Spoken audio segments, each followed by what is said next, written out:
국회 보이콧을 선언한 자유한국당. 오늘 하루 상당히 바빴다고 합니다. 주제부터 보시죠. 당당히 조사받고 가겠습니다.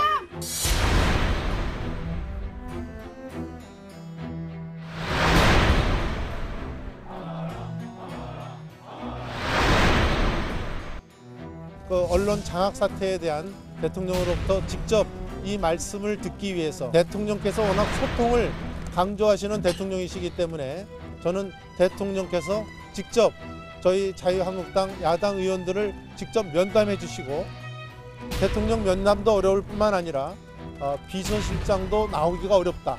분수대 앞에 지나시면서 지나가던 시민들하고도 내리셔서 인사를 하고 들어가셨던 대통령께서 야당, 그것도 제1야당에 우리 의원들 전원이 이렇게 참석을 했는데도 불구하고 소통이 아닌 그동안에 보여주신 소통의 모습을 바로 청와대에서 보여주신 것이 아닌가 이렇게 생각이 돼서 대단히 유감스럽게 생각을 합니다.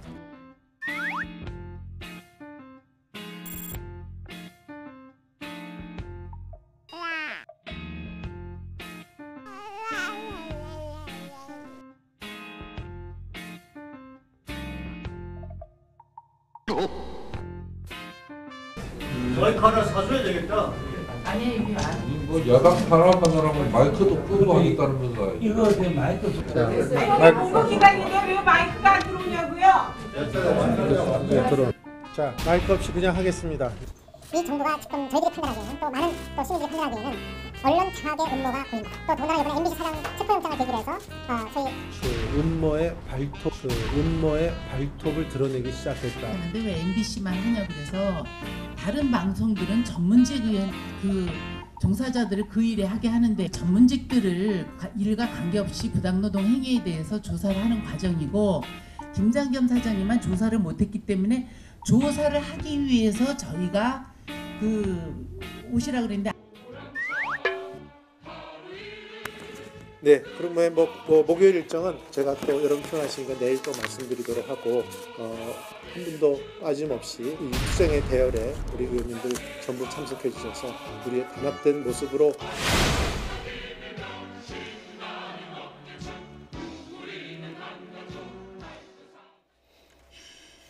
네, 이종우 평론가님. 12년 만에 거리로 나왔는데 뭔가 좀 청와대 가서도 아무도 못 만나고 그리고 고용노동부 가서는 마이크도 안 켜지고 뭔가 좀 어설프다는 느낌이 듭니다. 그러니까 그러니까 야당도 해봐야 자꾸 이제 예.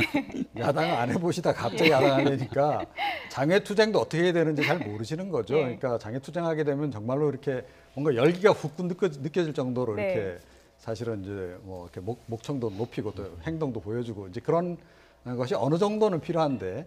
근데 사실은 이제 아직 야당 생활에 완전히 적응을 못 하신 것 같아요. 자, 그런데 이번 같은 경우에는 사실은 좀 잘못 꺼내든 카드였기 때문에 예. 계속 이렇게 맥빠지게 진행이 될 수밖에 없는 거죠. 예를 들어서 그러니까 정말로 국민들 모두가 김장겸 사장에 대해서 체포영장이 발부된 것을 예. 이건 언론 탄압이다라고 인식을 했다면 그러니까 자유한국당 의원들이 저렇게 나서면 지금 뭐 국민들이 좀 여러와 같이 지지를 하겠죠. 예. 그리고 언론도 뭐 지지를 하고 나설 텐데 지금 뭐 별로 그렇지 않단 말입니다. 그러니까 이게 사실은 결과적으로 지금 어떻게 돼 있냐면 김장겸 일병 구하기에 나선 예. 그것도 한 1개 소대 정도 보내면 충분할 것을 지금 예. 거의 군단급이 지금 다 동원이 돼서 이걸 버스 하는. 3대를 나눠 타고 예, 갔습니다. 그러니까 예. 이게 국민들이 보기에도 너무 이상한 거죠. 그리고 뭐 문재인 대통령이 예를 들어서 뭐 KBS 사장을 파면을 시켰다든지 예. MBC 사장을 파면을 시켰다든지 이런 정도 되면 정말 이건 언론 탄압 맞다라고 국민들이 인식을 할 수 있죠. 자, 그런데 그거하고는 너무 동떨어진 그 상황 인식에 따라서 제가 보기엔 다분히 정치적인 목적을 가지고 이제 이 카드를 던진 건데 지금이라도 빨리 거둬들이시는 게 더 지금 예. 낫지 않을까 이런 생각입니다. 많은 분들이 기사 보고 깜짝 놀랐습니다. 버스를 타고 일개 중대급 규모로 청와대 앞을 갑자기 갔잖아요. 네. 야당이 이렇게 청와대 앞에 가서 대통령 나와라 이런 게 상당히 좀 이례적인 시위 아닙니까? 그렇죠. 청와대 이제 영빈관에 들어가고선 대기를 하고 있었는데 예. 사실 문재인 대통령이 내일 이제 러시아 정상회담이 있기 때문에 예. 만날 수가 없는 상황이었기 때문에 임종석 비서실장이라도 만나고 가겠다라는 거 하는 부분도 이제 좀 격이 떨어지는 모습이었죠. 예. 그래서 이제 전병헌 청와대 정무수석이 나와서 와서 얘기를 하겠다라고 했는데 또 정무수석은 만나지 않겠다고 얘기를 한 겁니다. 예. 그러니까 오늘 같은 경우가 국회 이제 본회의가 결국 파행으로 이루어졌는데 원내 교섭단체 대표 연설이 자유한국당으로 예정이 돼 있었거든요. 그러니까 뭔가 이 문재인 정부에 대해서 불편하고 사실상 꼬집어야 될 시선이 있다라면은 교섭단체 대표 연설을 충분히 활용할 수가 있었을 것이고요. 지금 이 MBC라든지 공영방송 파업 사태라고 하는 부분들은 정부의 잘못이 있다고 현재 야당은 주장하고 있는 거지만 본격적인 갈등의 근원은 사실 노조와 사측 간의 갈등의 고리 아니겠습니까? 이렇게 갈등이 있는 부분들을 어떻게든 매듭을 풀어줄 수 있는 역할이 정치권의 역할인 건데 이걸 지금 정부를 찾아가서 항의를 하기 시작하니까 이종훈 평론가님 말씀하셨던 것처럼 이 목적이 분명하지 않은 거고 이제 퇴로를 찾아갖고 출구 전략을 만들어놔야 되는데 그것조차 좀 분명하지가 않은 상황이라 굉장히 한국당이 어려움에 처한 것 같습니다. 이러자 민주당 추미애 대표가 한국당 보이콧은 도대체가 명분이 없다 이렇게 얘기를 했습니다. 들어보시죠. 그러나 한국당은 어제 있었던 집권여당의 교섭단체 대표 연설에 불참한 데 이어서 오늘 자당의 대표 연설은 물론 정기국회 자체를 보이콧하겠다고 합니다. 그런데 보이콧하겠다는 사유는 이미 소멸됐어요. 김장겸 사장이 출두해서 조사를 받겠다고 하는 것 아닙니까? 내로남불하지 마십시오, 홍준표 대표님. 그리고 김장겸 MBC 사장이 오전 10시 자진 출석한다고 했으니 국회 보이콧 자체가 원인 무효가 됐습니다. 과연 그것이 북한의 핵실험에 따른 안보 위기보다 중요한가? 무엇이 중요한지 묻지 않을 수가 없습니다. 예, 민주당의 안보를 논하고 한국당은 장외에 나가 있고 이게 어떻게 해석을 해야 됩니까? 글쎄요. 그러니까 예. 그렇다고 해서 추미애 대표가 저렇게 또 이 자유한국당에 대해서 이야기하는 것도 저는 뭐 별로 그렇게 좋은 모습은 아니다 이렇게 생각합니다. 그러니까 지금 그야말로 무엇이 중요합니까? 안보 중요한 거 아닌가요? 그럼 추미애 대표 안보 지금 어찌됐건 집권 여당 대표로 그거 열심히 챙기시고 야당이 좀 뭐 사실은 지금 엉뚱한 방향에서 지금 이제 장외 투쟁에 나가서 약간 사실은 제가 보기엔 갈 길을 좀 잃은 상황 같은데 그렇다면 좋게 좀 설득을 해서 당 어찌됐건 그 원내로 들어올 수 있는 명분을 조금 이제 주는 것이 좀 필요하지 않나. 그러니까 제가 보기에는 지금 자유한국당 지금 지도부가 굉장히 지금 곤혹스러울 거예요. 지금 어찌됐건 뭐 어떻게 좀 퇴로를 만들어서 빨리 좀 이렇게 국회로 복귀하고 싶은데 지금 그것도 지금 마땅치가 않은 그런 상황. 때는 장외 투쟁 안 한다던데요. 예, 그러니까 그게 이제 제가 보기에는 이제 단계적으로 보이콧을 처리하기 위한 홍준표 대표의 고육지계였다라고 좀 보거든요.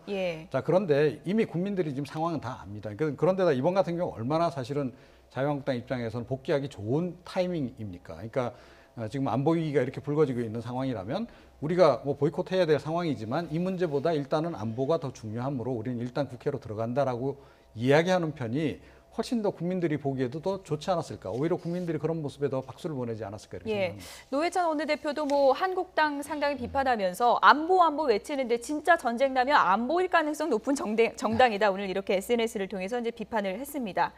안보가 중요한 시점이라는 데는 누구도 이견이 없겠죠. 문재인 대통령이 내일 러시아를 방문하는데요. 러시아 언론과의 인터뷰에서 북핵 문제에 대해서 이런 입장을 밝혔습니다. 함께 보시죠. 네, 북핵 문제 해결에 도움이 된다면 북한 김정은뿐만 아니라 누구라도 내가 만나겠지만 이 얘기가 중요합니다. 지금은 대화할 때가 아니다라고 얘기를 했고요. 그리고 북한의 핵 도발을 응징하기 위해서 압도적인 국방력을 갖추겠다. 트럼프 대통령과 미사일 탄도 중량 제한 완전히 해제하기로 우리가 합의를 했다라고 밝혔습니다. 지금은 대화할 때가 아니다. 베를린 연설 때와는 상당히 달라진 기조죠. 그러니까 대북 기조가 상당히 달라질 수밖에 없는 국면에 이르렀고요. 지난 주말에 있었던 6차 핵실험이 끝이 아닌 상황이 돼버린 겁니다. 지금 일각에서 얘기하고 있는 거는 구구절을 전후해서 ICBM 발사를 고각 발사가 아니라 북태평양 상공으로 정상 발사했는 가능성이 굉장히 높다라고 얘기를 하고 있는 상황 아니겠습니까? 그러니까 말 그대로 북한이 6차 핵실험을 하고 난 뒤에 트럼프 대통령이 트위터를 통해서 대한민국이 그동안에 얘기했던 이 대북 대화론을 굉장히 강하게 비판했거든요.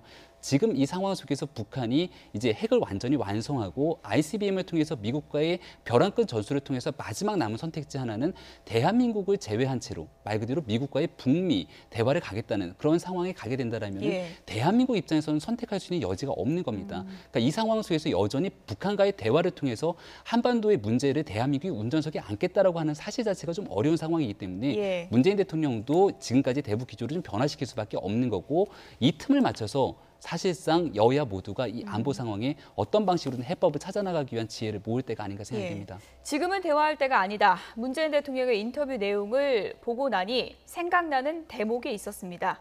불과 어제였죠. 추미애 대표는 이렇게 얘기를 했습니다. 다시 한번 좀 들어보시죠.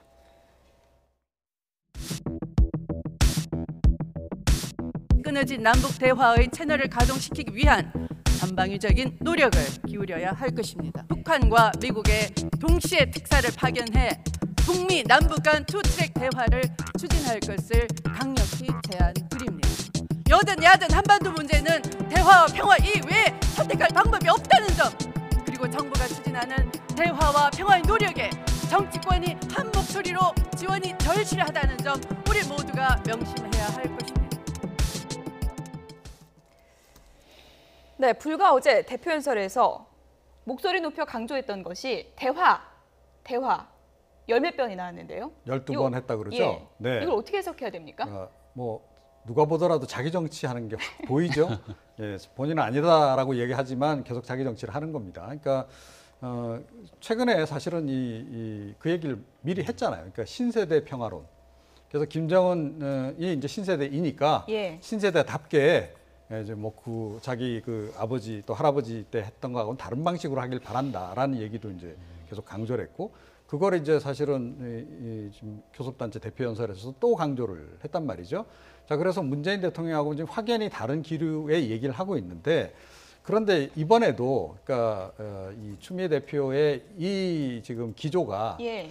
문재인 대통령을 도와줄 가능성이 굉장히 높다라고 저는 봅니다. 왜요? 예, 그러니까 지금은 굉장히 지금 긴장이 고조되어 있는 국면이긴 한데, 그러니까 과연 북미 대화가 없겠는가 영원히. 그러니까 저는 북미 대화가 조만간 재개될 가능성이 굉장히 좀 높다라고 보거든요. 예. 그러니까 물론 이제 제 판단이 잘못될 수는 있겠습니다만, 이제 그렇게 해서 갑자기 이렇게 대화 기조로 넘어가게 되면 사실은 그러니까 문재인 대통령도 적당한 명분이 있어야 이게 그쪽으로 몸을 옮길 수 있다는 거죠, 다시. 예.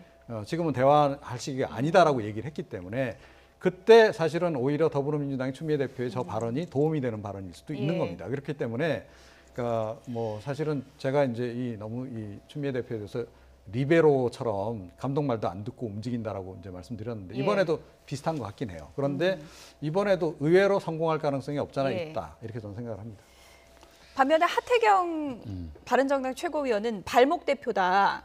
정부가 하는 것마다 발목을 잡는데 이번에 제대로 발목 잡았다, 이렇게 얘기를 했거든요. 어느 쪽이라고 보십니까? 앞으로 청와대 반응을 좀 지켜봐야 되는데 이미 기존의 전력이 한번 있지 않습니까? 지난번 추경 문제가 급물살을 타고 있는 상황 속에서 국민의당을 끌어당겨서 같이 가야 되는데, 그 당시 추미애 대표가 머리 자르기 발언을 하는 바람에 청와대가 굉장히 곤혹스러웠고, 결과론적으로 이 문제 풀기 위해서 임종석 당시 비서실장이 국민의당의 박주선 비대위원장을 찾아가서 당대표의 발언을 대리 사과를 했던 거죠. 그래서 이제 추미애 대표가 사실상 굉장히 좀 곤혹스러운 위치에 처했던 건데요. 지금 문재인 대통령의 여러 가지 북한에 대한 해법에 대한 행보를 보게 되면 과거 베를린 선언에 대한 얘기들을 굉장히 좀 걷어들이고 대북 제재에 대해서 굉장히 강한 방점을 찍게 됩니다. 그 대표적인 케이스 중에 하나가 푸틴 대통령과 통화를 하면서 북한에 대해서 특히나 이 원유 공급에 제한해야 된다라고 하는 등의 정말 강력한 기조의 제재 조치를 강하고 있는 거거든요. 그러니까 여기에 대해서 추미애 당대표도 문재인 대통령과 현 정부가 원하고 하는 부분들이 무엇인지를 명확히 파악해야 되고, 그걸 통해서 결국은 야당과의 협조를 이끌어내기 위한 거기에 방점을 찍어야 되는데, 이게 자칫 추미애 대표가 그 역할을 못하게 되면 그 공이 우원식 원내대표로 넘어갈 수도 있지 않을까 생각이 됩니다. 이것이 발목 잡기인지 아니면 리베로 역할인지 이 부분은 좀 지켜보도록 하겠습니다. 끝으로 바른정당으로 시선을 좀 옮겨보도록 하겠습니다. 이해운 대표 금품 수수 의혹에 대해서 검찰에서 지금 수사가 시작이 됐는데, 그 사업가 옥 씨죠. 네. 돈만 줬다 이렇게 주장한 줄 알았는데, 내가 가족들 김치도 다 담궈줬다 이렇게 또 주장을 했습니다. 하고 사진까지 공개를 했죠. 그러니까 이제 보자기에 싸서 이 이해운 대표 집 앞으로 추정되는 곳에 지금 이렇게 놔두고 온 그 이제 장면에 이제 사진까지 이제 공개를 했는데, 김치까지 등장하면 이제 사실은 올 때까지 온 거죠. 예, 그런데 김치가 등장하면 올 때까지 온 겁니까? 뭐 저는 그렇게 봅니다. 그러니까 지금 사실은 이제 이 그동안의 공방 과정을 지켜보게 되면 이해운 대표가, 이 사람은 그 옥모 대표는 사기꾼이다라고 지금 사실은 최근에 거의 몰아붙이듯이 했어요. 그러니까 이분은 그게 아니다라는 얘기를 지금 하면서 반격을 하고 있는 겁니다.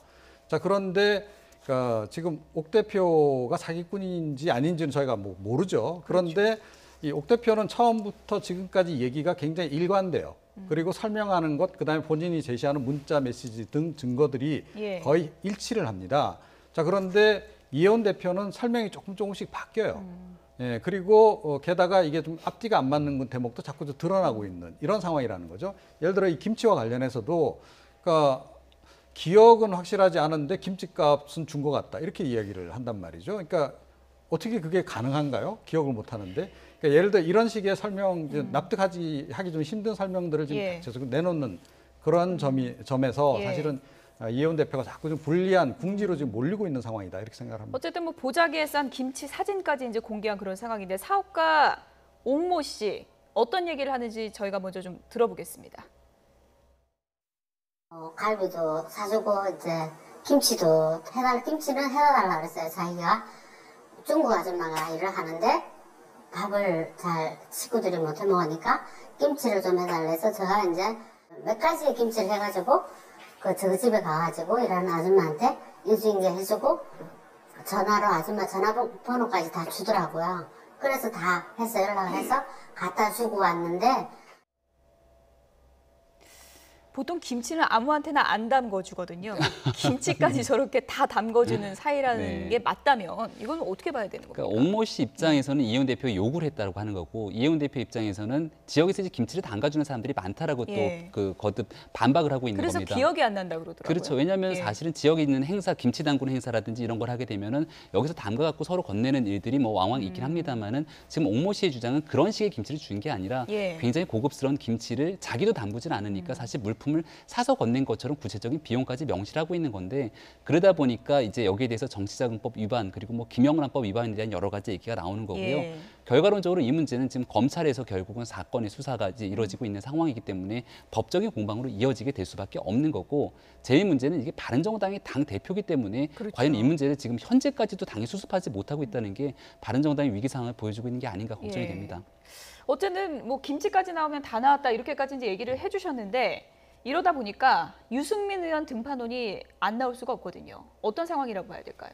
네, 근데 뭐 유승민이냐 김무성이냐, 예. 뭐 이제 그 여러 가지 얘기가 있죠. 아니면 지금 뭐 그러니까 주호영 원내대표가 또 다시 이제 비대위 체제, 대행 체제로 이제 가느냐, 뭔지 그런 얘기가 있는데 누가 가더라도 제가 보기엔 별 차이가 없는 상황인 것 같아요. 그렇습니까? 이 얘기는 예. 이제 무슨 얘기냐면, 그러니까 자유한국당과의 이제 재통합 문제와 관련해서 누구도 좀 막기 힘든 그런 국면으로 점점 접어들고 있는 게 아닐까 이런 예. 생각을 하게 됩니다. 그러니까. 유승민 그 의원이 그나마 이제 예를 들어서 이 통합론을 이제 반대를 하면서 버텨낼 수 인물이 저희가 이제 버텨낼 주호영 수 있는, 원내대표까지 후보는 3명으로 네, 했는데 버텨낼 수 예. 있는 인물인 건 맞는데 예. 그런데 지금 과연 유승민 의원이 이렇게 조기 등판을 할까? 그리고 더군다나 이번 같은 경우 굉장히 애매한 국면인데다가 예. 정치적으로도 상당히 사실은 악역을 맞지 않으면 안 되는 그런 상황이라는 거죠. 그래서 그런 위험 부담이 너무 크다는 겁니다. 그렇기 때문에 유승민 의원이 전면에 나설 가능성은 상대적으로 예. 좀 떨어진다. 그리고 유승민 의원이 전면에 나서더라도 아마 전체 분위기 자체가 예. 지금 통합론 쪽으로 많이 기울어가고 있기 때문에 이거를 막아내기가 좀 쉽지 않은 예. 상황까지 온 거 아닌가 이렇게 생각합니다. 김배부 교수님 간략하게요. 누구보다 다른 정치인들 아프게 비판했던 이혜훈 대표 아니겠습니까? 네. 본인의 이런 무리를 빚은 데 대해서 어떤 결단을 내려야 되는 겁니까? 결국 일단 당대표 자리에서 당장 물러날 수밖에 없는 상황으로 보입니다. 그게 예. 당을 위한 결단이라고 볼 수 있고요. 바른정당의 태생 자체가 지난 이제 부패하고 무능한 정당으로부터 바뀐 깨끗하고 따뜻한 보수를 만들겠다라고 했는데 그런 이미지에서부터 일단은 사실 문제가 되고 있기 때문에 일단 당대표직에서 하루라도 빨리 내려오는 게 맞고 이를 이제 극복하기 위한 이 비대위 체제가 제일 중요한 건데 예. 자강이냐 통합이냐 그 갈림길에서 굉장히 큰 고민이 있을 것 같습니다. 예. 여기까지 듣겠습니다. 김병민 경희대학교 개건교수, 이종훈 정치평론가 두 분이었습니다. 고맙습니다.